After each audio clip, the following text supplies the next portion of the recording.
안녕하십니까. 술을 사랑하고 술을 빚는 남자 전통주 소믈리에 김경섭입니다. 오늘 여러분과 함께 전통 막걸리를 만들어 보도록 하겠습니다. 전통 막걸리 같은 경우에는 이 재래 막걸리라고도 하는데 막걸리의 기본이 되겠습니다. 그래서 이 막걸리의 기본을 잘 만들 줄 아셔야지 앞으로 우리가 만들 약선 막걸리, 한방 막걸리 이런 막걸리들을 제대로 잘 맛있게 만들 수 있게 되겠습니다.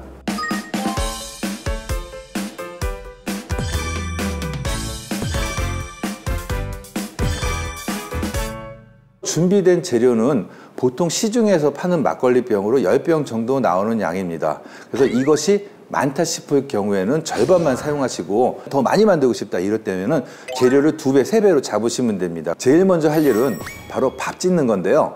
이 막걸리에 들어가는 밥은 고두밥입니다. 이 가정에서 밥솥에서 하는 밥이 아니라 이 찜기를 이용해 갖고 김으로 쪄내는 방식입니다. 제일 먼저 할 일은 준비된 쌀을 씻어주는 겁니다. 세미를 위해서 미리 준비를 해놨습니다. 이 쌀에다가 물을 이렇게 놓는 거죠. 세미는 총 3가지 방식이 있습니다. 첫 번째 방식은 회오리 방식을 이용하는 거예요. 보시면은 이렇게 올리고 밀고 올리고 하면서 돌려 씻는 겁니다.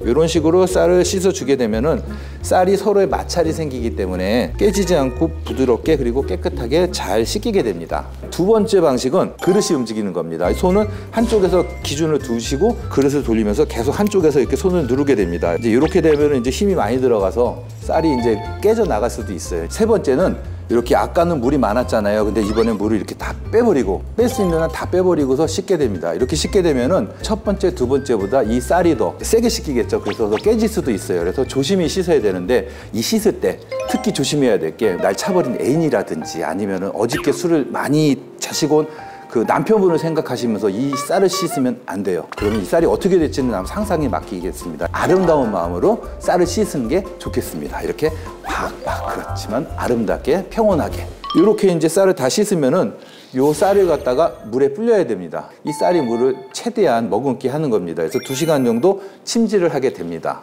침지가 이렇게 끝나고 나면은 그 다음에 이제 물빼기를 하게 됩니다. 물빼기가 어느 과정보다도 중요합니다. 이 고두밥 찜기 안에 이 물 때문에 물층이 생겨요. 이 열이 밑으로 모여갖고 요 밑에가 밥이 돼버려요. 반면에 이 물층 기준으로 위는 또 열이 안 올라오게 되죠. 이 막 때문에 이 위는 생쌀이 생겨버려요. 생쌀이 생기면 술이 잘 안 되게 돼 있습니다. 그래서 이 물빼기가 가장 중요합니다. 30분밖에 안 빼지만은 이 물빼기를 잘 하셔야지 고두밥에 실패를 안 하게 됩니다. 앞의 과정을 통해 불려둔 쌀입니다. 이제 이 쌀로 고두밥 찌기를 할 텐데요.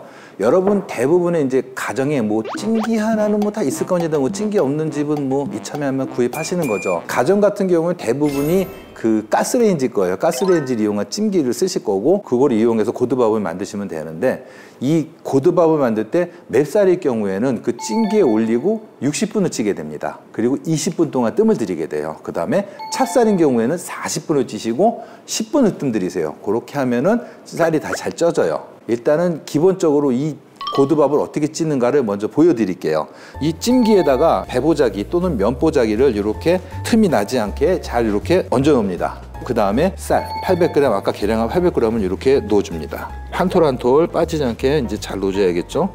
이렇게 쌀을 찜기에 올리고 평평하게 펴줍니다.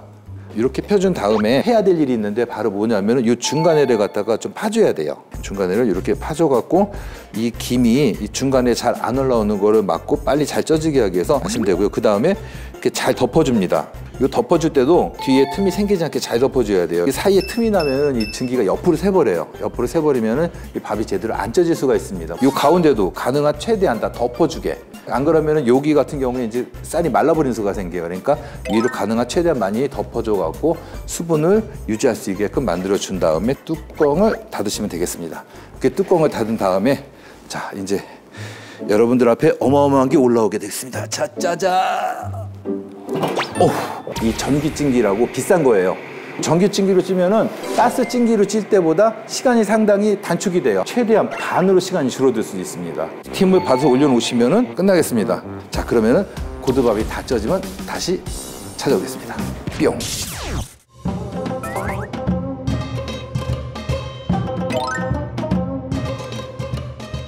고두밥을 찌는 동안 막간을 이용해서 초간단 막걸리를 한번 만들어 보겠습니다. 이 초간단 막걸리는 무중자 막걸리라고 하는데요. 쌀을 찌지 않고 그러니까 그냥 생쌀로 만드는 방법이죠. 간단하게 만들 수 있기 때문에 언제든지 해 먹을 수 있고 많은 사람들이 생쌀 막걸리를 뭐 해 먹어 보긴 했는데 맛이 약간 좀 단순하다고 해요. 누룩으로 만드는 게 아니기 때문에 좀 그런 이제 면들이 있는 거죠. 그래서 여기 들어가는 재료들을 몇 면을 보시면은 일단은 여기 동글동글한 거 있죠. 여기 이제 계량 누룩이라고 해요. 이 계량 누룩 중에서도 그 무중자용 계량 누룩이 있거든요. 이 놈을 이용해서 만들게 됩니다. 그리고 여기 계량 누룩과 함께 들어가야 될 게 또 하나가 뭐냐면 효모라는 거예요. 발효를 위해서 효모를 들어가야 되는데 얘네 2개와 쌀가루 요 3가지.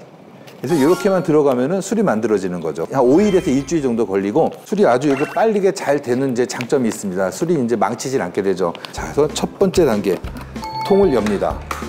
두 번째 단계 쌀가루를 다 넣습니다. 계량 누룩 16g을 집어넣습니다. 계량 누룩을 넣고 전통적 물을 0.5g 넣습니다.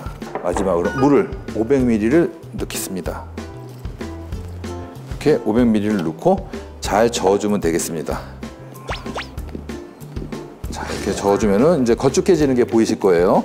이렇게 되면은 다 된 겁니다. 정말 참 쉽죠?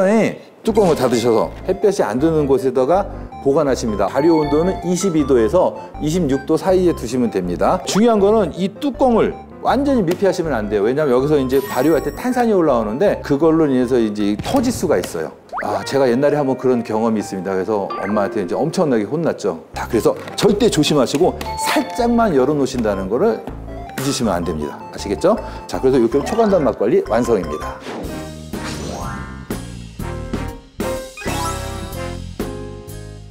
이제 드디어 고두밥이 다 쪄졌습니다. 이제 고두밥을 차게 식히는 일이 남았는데요. 이 채망을 이용하시면 됩니다. 고두밥을 식힐 때는 이 채망을 이용하셔서 하시는 거예요. 다 찐 고두밥이 어우 김이 모락모락 납니다. 여기를 열어보시면은 고두밥이 아주 이쁘게 잘 쪄졌어요. 자, 이렇게 잘 쪄진 이 고두밥을 고이고이 들어서 채망 위에 올려놓습니다. 그리고 채망에 이렇게 올려놓으시고 위아래를 펴줍니다. 위아래를 이런 식으로 돌려서 펴주면서 천천히 식혀갑니다. 여기 보시면은 여기 고두밥이 뒤가 하얀 부분이 보여요. 여기는 이제 수분이 안 날아가서 하얀 부분이 있거든요. 그래서 이런 부분들이 없어야지 좋습니다. 고두밥이 다 식었습니다. 이 고두밥을 이용해서 첫 번째 술인 전통 막걸리를 만들어 보겠습니다. 이 식은 고두밥을 먼저 항아리에 넣어줍니다. 항아리에 넣어줄 때는 그냥 훅 넣으면은 다 흩어지고 막 떨어질 수가 있으니까 이렇게 꾹꾹 눌러줍니다. 꾹꾹 눌러준 다음에 이렇게 넣어줍니다. 항아리에. 그래서 나머지를 이렇게 해서 넣고 잘 털어줍니다. 이렇게 해서 고두밥이 다 들어갔고요.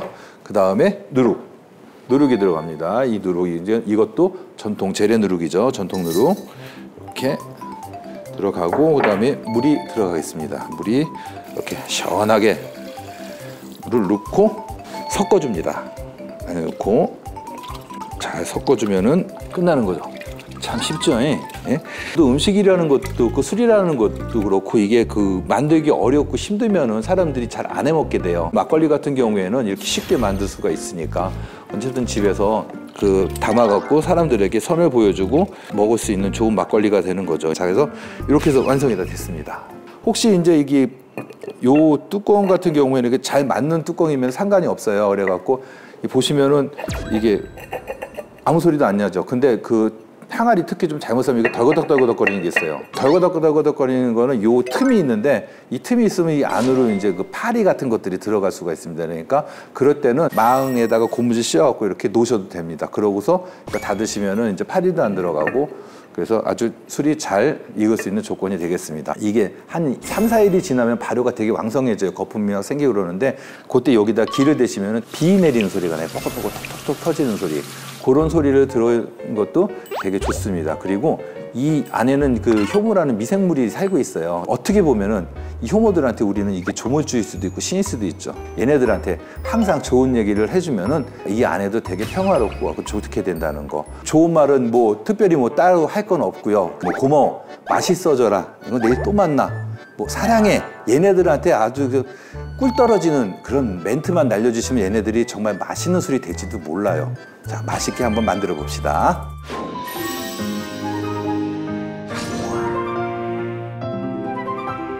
전통 막걸리와 초간단 막걸리를 만들어 봤습니다. 아주 맛있게 온도 잘 맞춰서 잘 발효시켜 주시기 바라겠습니다. 수고하셨습니다.